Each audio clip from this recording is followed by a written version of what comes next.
Alright, just stopping right here before you even start the video.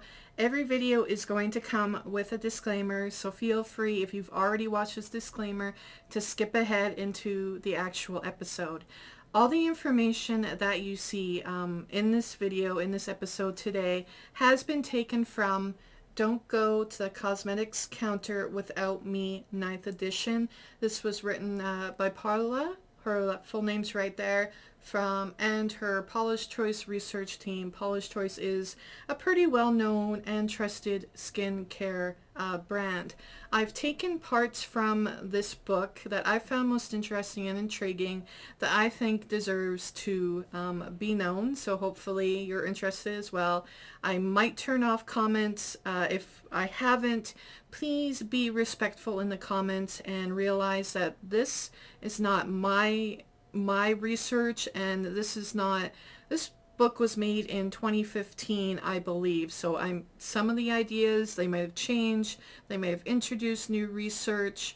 I can't, go too far depth into that, but just be mindful of that and enjoy today's episode, because I sure enjoyed learning and creating it. Hello all you shining stars, and welcome to my channel, Shining Star Soup. Today's episode is the Soup Bowl Sunday, and it's episode number 7. Yeah, we're 7 episodes in, and today's going to be focused on the most common questions answered, according to that book, Don't Go to the Cosmetics Counter Without Me. Alright, so we're just going to jump right into this one, and we're going to start with question 1. And question 1 is natural versus synthetic ingredients. Which one is better? Now, natural doesn't always mean good, and synthetic does not always mean bad. Each one has its shortcomings and strengths. Natural simply defines the source of the ingredient but tells you nothing about its effectiveness or risks. For example, menthol and peppermint have a natural source, but both are serious skin irritants, and they are a problem for the skin, and unfortunately included in some skincare. Ingredients like silicone and stearyl alcohol, I will put that there with my stars, are synthetic, but they are remarkably silky, soft ingredients. Synthetic means that the ingredient was created in a lab, which is technically true as well for those natural plant extracts as well, because they do require manipulation in a lab to go into products. Fun fact of the day. To note as well, natural ingredients contain hundreds of known and unknown components, and not all those components are good for the skin. In addition, ingredients used to extract the plant extract are usually synthetic and unnatural anyway. Plants do have benefits in skincare products, but it is the notion that any plant is better for your skin than a comparable synthetic ingredient is really hard to prove. Number 2, how do you tell if a product will cause breakouts? Many products, even those claiming to be oil-free, suitable or beneficial for acne or oily skin, actually contain ingredients that trigger breakouts. And me personally, I've learned this the hard way. There's no definite way to tell, unfortunately, but there are some precautions you can take. And I'm going to list these in my little stars. Number 1, avoid products with thick, overly creamy texture, or products that come in stick form. The ingredients used to make it thick or solid are more than likely to clog pores. Number 2, you want to look for gels, light serums, liquids, and that are fluid lotions, as they are far less likely to cause breakouts. Number 3, oils of any kind do not actually clog the pores, but they do make your skin feel greasy. Because they do, they only add to the excess oil your skin already uses. So I had to do a declutter of one of my favorite face oils, just because I have oily skin, and even though it doesn't clog the pores, it's actually only adding to that oil that my skin already is known for. Number 3, which skincare products are safe to use during pregnancy? It is always important to check with your doctor. As a general rule, most products such as cleansers, toners, moisturizers, eye creams, scrubs, serums, and lip balms that do not contain contain over-the-counter ingredients regulated by the FDA are still fine to use throughout your pregnancy. So just because a product doesn't say these ingredients are regulated by the FDA, most of them are fine for use through your pregnancy. Products containing benzoyl peroxide, that sunscreen right there, or salicylic acid, which is your BHA, have been questioned as to if they are safe to use during pregnancy or while nursing. And here's where it breaks it down. That one right there, I'm not even going to try to pronounce it, has not been tested on animals or humans in regard to use during pregnancy. So there is no information at the time this book was published, which I believe was 2015. So at the current time of the book. But benzoyl peroxide is actually an excellent ingredient to use to treat acne, but while you're pregnant or nursing, it is recommended to look for that benzoyl peroxide in low concentration, which is 5% or less. So you can use those products, but just make sure it's under 5% of the benzoyl peroxide.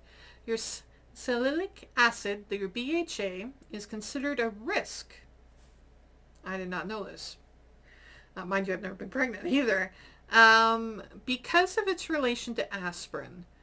But small percentages in skincare products, 2% or less, is considered safe. Alternatively, you can use glycolic acid or lactic acid, which is AHAs. So when you're doing your exfoliation and you're pregnant and nursing, maybe play it more on the safer side and just use AHAs. Sunscreen actives are not known to be a risk. If your skin is more sensitive during pregnancy, consider using sunscreen with gentle minerals such as titanium dioxide and or zinc oxide. So I'm learning that the gentle minerals, because I have seen this in my sunscreen, is titanium dioxide and zinc oxide.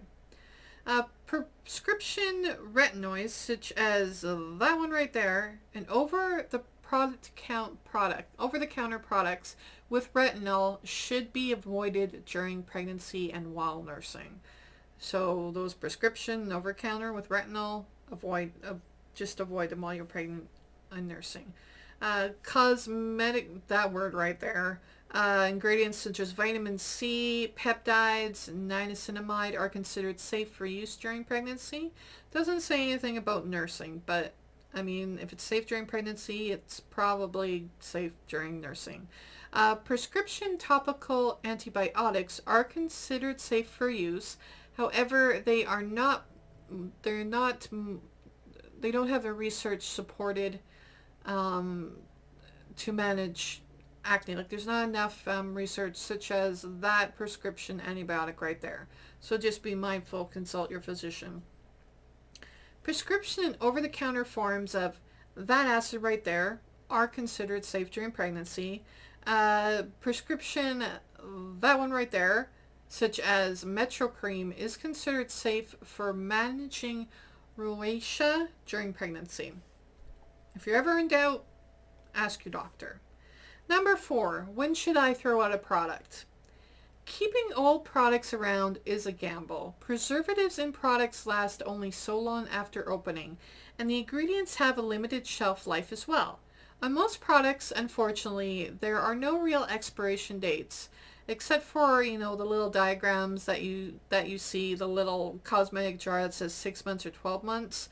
But honestly, how many of us actually remember the day we started using the product? I, for one, definitely don't. If you are that proactive that you keep a journal of every single item and when you start using it and when you open it, all the power to you. But Ain't nobody got time for that. Ain't nobody got time, ain't nobody got time, ain't nobody got time for that. Yeah, just throwing that little in. That is my channel. I can sing if I want, even if I'm incredibly bad at it. Keep in mind, how you store your products does have an effect as well. If you leave a product in your car on a hot summer day, it'll degrade quickly. Also, products in jar packaging don't last as long uh, as they do in packaging that minimizes exposure to air and keeps your fingers out of it.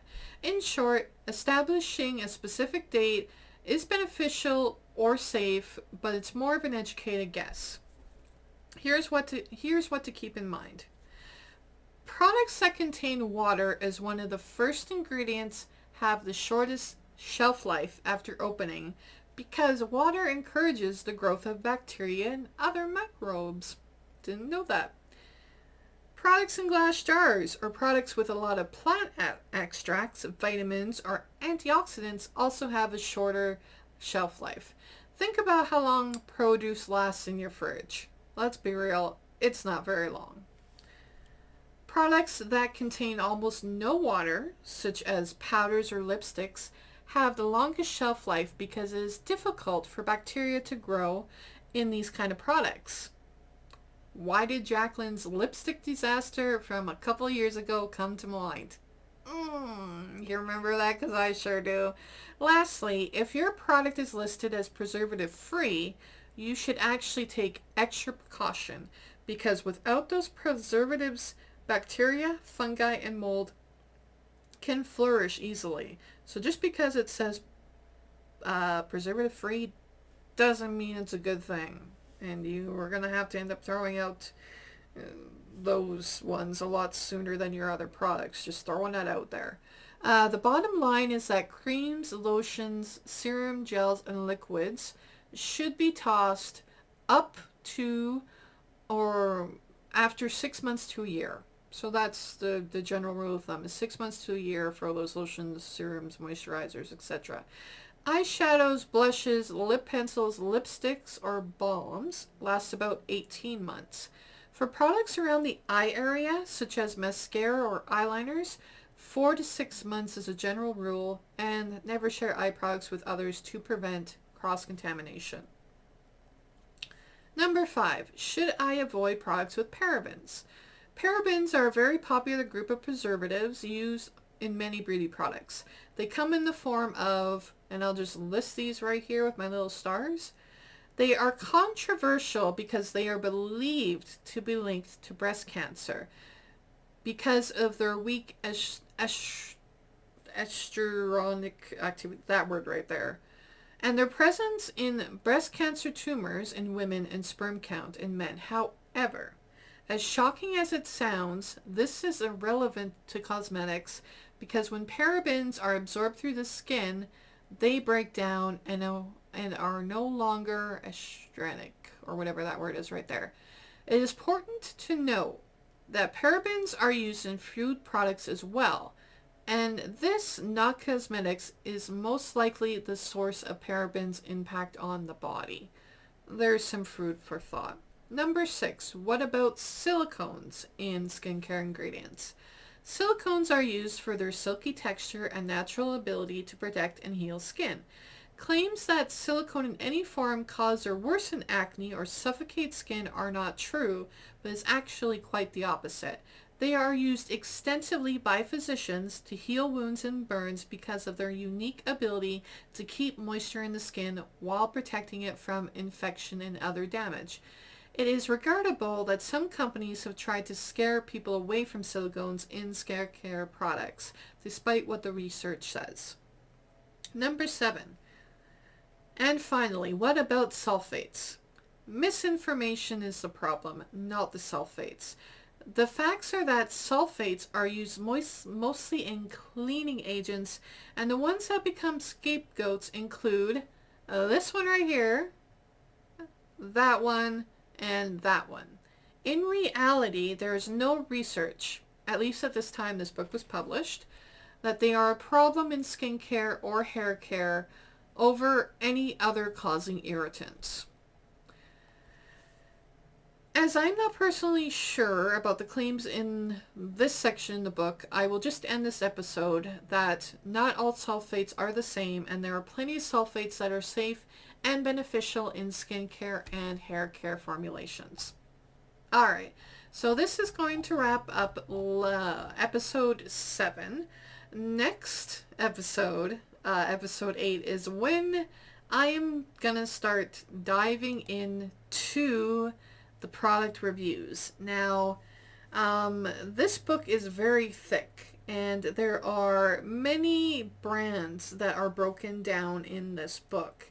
So how the next few Sundays are going to be arranged is I will be going over the reviews provided in this book, 3 brands at a time that I'm familiar with. If I'm not familiar with a brand, it takes a lot of time to take the notes and edit and publish these videos. I mean, it can take me anywhere from 1 hour to 2 hours, 3 hours to 4. So that's how I'm going to be breaking it down, the product reviews. All right, so stay tuned next Sunday for another soup bowl, and have a good weekend or week. Thanks, guys.